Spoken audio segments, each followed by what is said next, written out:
সৰ্বশিক্ষা অভিযানত কাম কৰি থকা শিক্ষকসকলক যাতে আমি সকাহ দিব পাৰোঁ তাৰ বাবে আজি কেবিনেটে ৩৫,০০০ নতুন শিক্ষকৰ পদ চৰকাৰত সৃষ্টি কৰি এছএছৰ শিক্ষকসকলে সকলৰ বাবে এটা স্পেচিয়েল ৰিক্ৰুটমেণ্ট ড্ৰাইভ কৰিব খুজিছে অৰ্থাৎ এই বিশেষ ৩৫,০০০ পোষ্টত অকল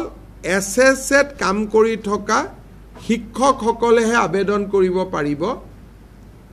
আৰু বাকি নিয়মীয়া যিবিলাক পোষ্ট তাত ফ্ৰেছ কেণ্ডিডেটবিলাকে আবেদন কৰিব পাৰিব এই ৩৫,০০০ শিক্ষকে এছএছৰ পৰা আহি চৰকাৰত সোমোৱাৰ লগে লগে সৰ্বশিক্ষা অভিযানত ৩৫,০০০ পোষ্ট বিলুপ্তি হ'ব অৰ্থাৎ সৰ্বশিক্ষা অভিযানৰ ৩৫,০০০ শিক্ষকে স্পেচিয়েল ৰিক্ৰুটমেণ্টৰ বাবে চৰকাৰত আবেদন কৰিব চৰকাৰে তেওঁলোকৰ কাগজ পত্ৰ চোৱাৰ পিছত তেওঁলোকক নিয়োগৰ সুবিধা কৰি দিব চৰকাৰত য'ত NPS পাব চৰকাৰৰ পে স্কেল পাব ইনক্ৰিমেণ্ট পাব গোটেইবোৰ পাব কিন্তু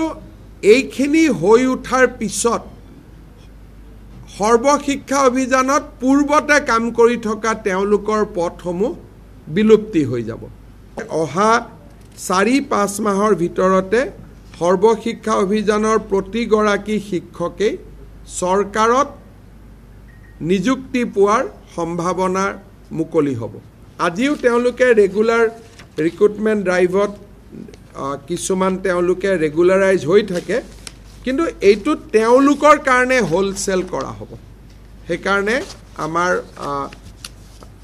৩৫,০০০ শিক্ষকে চৰকাৰত সোমাবলৈ এটা সুবিধা পাব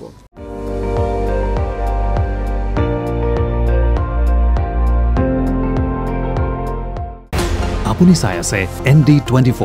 সৰ্বশ্ৰেষ্ঠ নহয় সৰ্বোত্তমৰ দৌৰ